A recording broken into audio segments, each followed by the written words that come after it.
لقد كان لكم في رسول الله أسوة حسنة اعوذ باللہ من الشیطان الرجیم بسم اللہ الرحمن الرحیم اللہم صلی علی محمد وعلی آل محمد کما صلیت علی ابراہیم وعلی آل ابراہیم انک حمید مجید اللہم بارک علی محمد وعلی آل محمد کما بارکت علی ابراہیم وعلی آل ابراہیم انک حمید مجید۔ اب ہم نیا باب شروع کر رہے ہیں۔ اس باب کا عنوان ہے الحدود والمعاملات والاحکام، حدود، معاملات اور احکامات، یعنی حدود کے بارے میں ہم پڑھیں گے۔ تو حدیث نمبر 1583، عبداللہ بن عمر کہتے ہیں کہ رسول اللہ صلی اللہ علیہ وسلم نے جب ماعز اسلمی کو سنسار کیا تو اس کے بعد فرمایا اس گندے کام سے بچو۔ اللہ تعالیٰ نے اس سے منع فرمایا ہے، لیکن جو ارتکاب کر بیٹھے اور اللہ نے اس پر پردہ ڈال دیا ہو تو اسے چاہیے کہ وہ اپنی برائی پر پردہ ڈالے رکھے، کیونکہ جس نے اپنے راز کو ظاہر کر دیا تو ہم اس پر اللہ تعالیٰ کی کتاب میں بیان کردہ حد ضرور نافذ کریں گے۔ اصل بات یہ ہے کہ حدود ہوتی کیا ہے۔ میرا خیال ہے سب سے پہلے میں آپ کو یہ بتا دوں، اللہ تعالیٰ نے معاشرے کی اصلاح کے لیے کچھ جرائم کی سزائیں خود مقرر کر دی ہیں، اور وہ نہ کم ہو سکتی ہیں نہ زیادہ ہو سکتی ہیں، تو ان کو حدود کہتے ہیں۔ دوبارہ میں آپ کو بتاؤں کہ اللہ تعالیٰ نے ایک مسلمان معاشرے کی اصلاح کے لیے کچھ جو جرائم ہیں ان کی سزائیں خود مقرر کرتی ہیں، ان کو حدود کہتے ہیں۔ اللہ تعالیٰ نے یہ 5 حدیں رکھی ہیں۔ 5 حدیں کون کون سی ہیں؟ سب سے پہلی حد ہے قصاص کی، جان کے بدلے جان، خون کے بدلے خون۔ دوسری حد ہے چوری کی، جو شخص چوری کرے اس کے ہاتھ کاٹ دو۔ تیسری حد ہے عزت کی، عزت کے لیے اللہ تعالیٰ نے 2 حدیں رکھی ہیں۔ جو شخص کسی کے اوپر بدکاری کی تہمت لگا دے اس کو 80 کوڑے کی سزا دے دو، اور جو شخص کسی کی عزت لوٹ ہی لے اگر تو کموارہ ہے تو اس کو 100 کوڑے لگاؤ، اور اگر شادی شدہ ہے تو اس کو زندہ رہنے کا کوئی حق نہیں ہے، اس کو رجم کر دو۔ اور 5ویں جو شریعت نے حد مقرر کی ہے وہ شرابی کی حد مقرر کی ہے۔ کوئی شخص شراب پیے تو اس کو 40 کوڑوں کی سزا دو۔ میں نے آپ کو 5 حدیں بتائی ہیں۔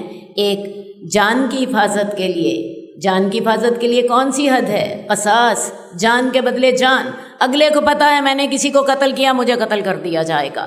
اس طرح کر کے معاشرے میں امن قائم ہوتا ہے۔ قرآن مجید میں ہے وَلَكُمْ فِي الْقَصَاصِ حَيَاةٌ يَا أُولِي الْأَلْبَابِ، تمہارے لیے قصاص میں زندگی ہے۔ انسان کو جب پتہ ہے کہ میں نے اگر قتل کیا تو مجھے بھی بدلے میں قتل کر دیا جائے گا تو وہ دوسرے کو قتل کرنے سے بچتا ہے۔ تو جان کی حفاظت کے لیے اللہ تعالیٰ نے قصاص کی حد رکھی۔ مال کی حفاظت کے لیے اللہ تعالیٰ نے چوری کی حد رکھی، جو چوری کرے اس کے ہاتھ ہی کاٹ دو۔ اور عزت کی حفاظت کے لیے اللہ تعالیٰ نے 2 حدیں رکھی ہیں۔ آپ کو پتہ ہے عزت انسان کو جان سے بھی پیاری ہوتی ہے، عزت کے لیے انسان جان بھی دے دیتا ہے۔ تو عزت کی حفاظت کے لیے اللہ تعالیٰ نے ایک حد یہ رکھی کہ کوئی کسی کے اوپر جھوٹی تہمت لگا دے اس کو 80 کوڑے کی سزا سنا دو، اور اگر کسی نے عزت لوٹ ہی لی ہے تو اگر تو کمبارہ آدمی ہے تو اس کو 100 کوڑے کی سزا ملے گی، اور اگر وہ شادی شدہ ہے تو اس کو زندہ زمین میں گاڑ دیا جائے گا، اور اس کو تب تک پتھر مارے جائیں گے جب تک کہ وہ مر نہ جائے، ختم نہ ہو جائے۔ اس کو سنسار کرنا کہتے ہیں، اس کو رجم کہتے ہیں۔ اور شرابی کی سزا جو ہے یہ عقل کی حفاظت کے لیے ہے۔ تو میں آپ کو بتاؤں شریعت نے ہر وہ کام ہمارے لیے لازم کیا جس میں ہمارا یا ہمارے معاشرے کا فائدہ ہے۔ جان کی حفاظت کے لیے قصاص کی حد، مال کی حفاظت کے لیے چوری کی حد، عزت کی حفاظت کے لیے 2 حدیں، اور عقل کی حفاظت کے لیے شراب پینے کی حد۔ اور یہی چیزیں انسانی معاشرے میں سب سے زیادہ اہم ہیں جان، مال، عزت اور عقل، تو اللہ تعالیٰ نے ان کی حفاظتوں کے لیے حدود مقرر کی ہیں۔ اب جو حدیث ہم اس وقت پڑھ رہے ہیں 1583، اس میں عزت کی حفاظت کے لیے جو حد ہے اس کا ذکر ہے۔ رسول اللہ صلی اللہ علیہ وآلہ وسلم نے ماعز اسلمی کو سنسار کیا۔ اب یہ ماعز اسلمی جو تھے، انہوں نے اللہ کے رسول کو آ کر خود کہا تھا کہ یا رسول اللہ، میں نے جو ہے مجھے حد لگائیں، مجھے پاک کر دیجئے، میں نے زنا کیا ہے۔ اب اس حد کے لیے کم از کم 4 گواہیوں کی ضرورت ہوتی ہے۔ یہ حد بڑی سخت ہے کہ کسی انسان کو زندہ زمین میں گاڑ دو اور تب تک اسے مارتے پتھر مارو جب تک کہ وہ مر نہ جائے، تو لیکن اس کے لیے اللہ تعالیٰ نے پھر جو ثبوت ہے وہ بھی بڑا سخت رکھا ہے۔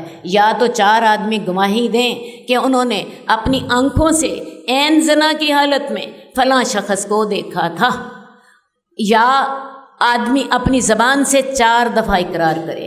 ماعز اسلمی نے 4 دفعہ آ کے رسول اللہ صلی اللہ علیہ وآلہ وسلم کے سامنے اقرار کیا تھا۔ ایک دفعہ آیا، اس نے کہا یا رسول اللہ مجھے حد لگائیے، آپ نے منہ موڑ لیا، یہ اس طرف گیا جس طرف آپ نے منہ موڑا تھا۔ پھر جا کر کہا، اللہ کے رسول نے پھر منہ پھیر لیا، یہاں تک کہ 4 دفعہ اس نے اپنی زبان سے اقرار کیا۔ تو اللہ کے رسول صلی اللہ علیہ وسلم نے پھر تفتیش کی، کیا یہ شخص پاگل تو نہیں، کیا اس نے شراب تو نہیں پی رکھی، نشے میں ہو اور غلط بات کر رہا ہو۔